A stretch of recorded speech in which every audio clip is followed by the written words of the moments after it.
Hi guys, so just been watching a short from the Bible teacher, and it was interesting because talking about that with sin, new,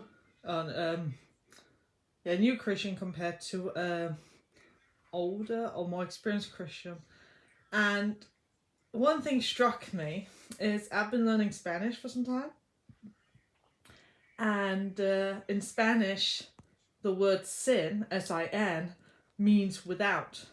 So a thought about that in English would be when you sin, it means when you choose to do something without God.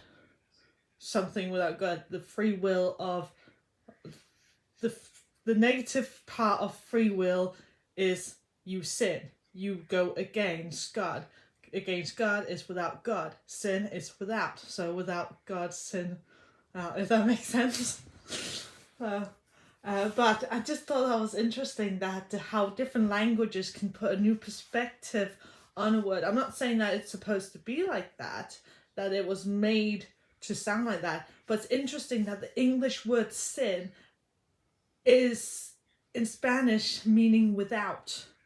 So when you sin, you're basically saying you did something without God, or where you did something, would you call it, that was the option, the choice, the thing was without God. It wasn't good because God is good. So if you do it without God, then the option you did was bad, opposite of good, and therefore without God, sin means without. So you sinned.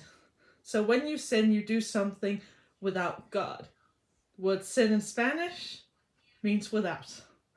It might sound like I'm talking around in the circles, but I just thought that was very interesting. Sin, when you do sin, you do something against God.